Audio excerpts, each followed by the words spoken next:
I am so excited.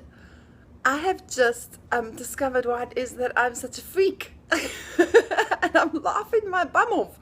Um, I was so miserable this morning, just like, why am I not moving ahead with this, putting all these workshops together the way I thought I was gonna, and getting my story out, and tying all my videos up into a certain blogging forum, and I actually reached out to someone who's run her own businesses here. She's brilliant at websites and everything, and I said, I really need your help.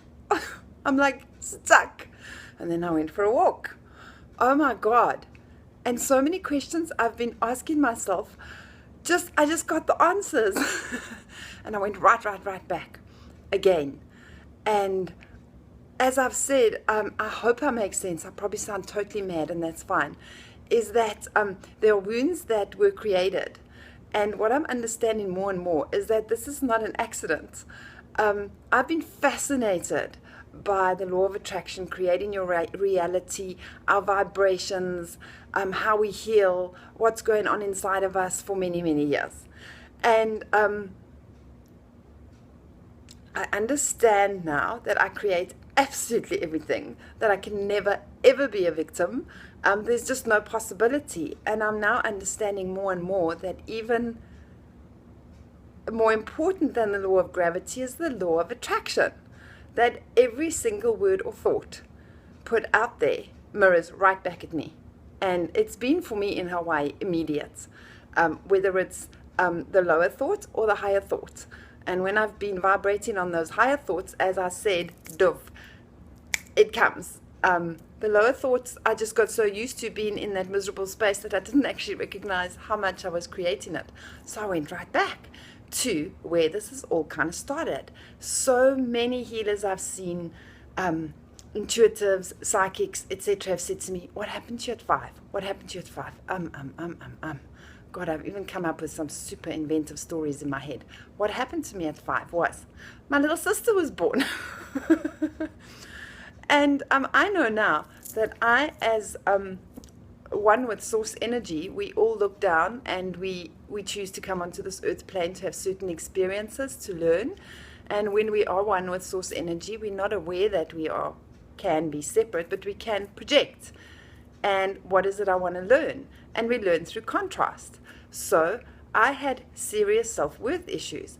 My little sister was born, and I remember standing over the cot. She had a green baby grow on, a light green baby grow.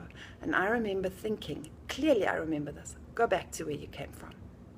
I have disliked her from the time she was born. Poor woman. She comes into my presence and I'm like, I'm not happy with this person. And it's just me. At the same time, my mom became extremely ill. Honestly, she almost died. They didn't know what was wrong with her, and my mom was like this skeletal ghost woman. And I remember the unbelievable fear of I could possibly be abandoned. Who was going to look after me? And there was this little baby there who got all the attention. And before that, my mom and I were so close. And what I realize now is every time certain emotions come up, it is directly related to that. So that fear, that vulnerability, that scared place I won't be taken care of, that I'm not worth enough, I'm not loved enough, comes right back from there. So instead of numbing it, running from it, I've learned to sit, feel that emotion fully, feel it so it can come out. What I've also understanding more now is those enormous contrasting experiences I set up. I came to find my own self-worth. That was my soul's urge. Okay, I'm going to discover that I'm worthy. I came so that I can find true freedom. I'm going to discover freedom.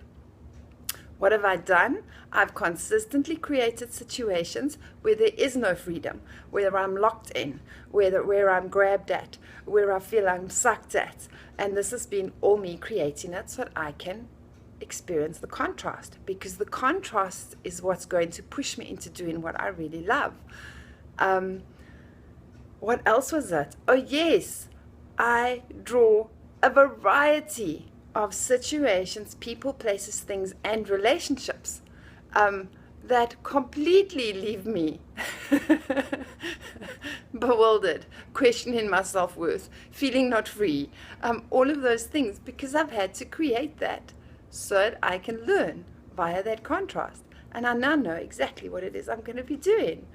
I thought I'm only going to be working with wounded women and just hearing their stories and loving them and identifying, and I've been there. Yes, I'm going to be doing some of that. I will sit with you and listen to your story. I have huge empathy and compassion. I love our stories. But then I'm going to show you that your story is just your story. And yes, it's real. So many people say your story is not real. It is real.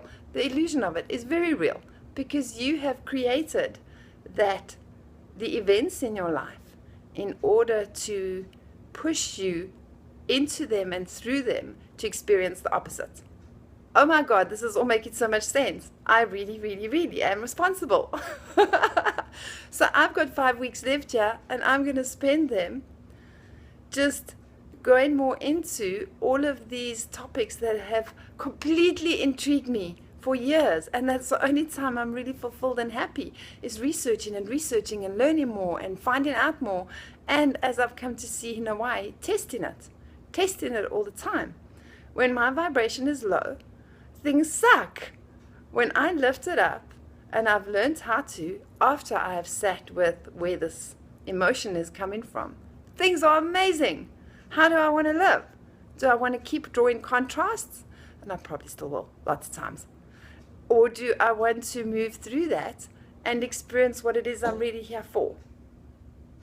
This has been my aha moment. This has been phenomenal. I love it. I love it. I love it. I'm so excited. And my beautiful sister, I don't know if you ever watch my stuff. I doubt it. But I adore you. On some level, I'm going to get through this shit of mine. I love you. Bye.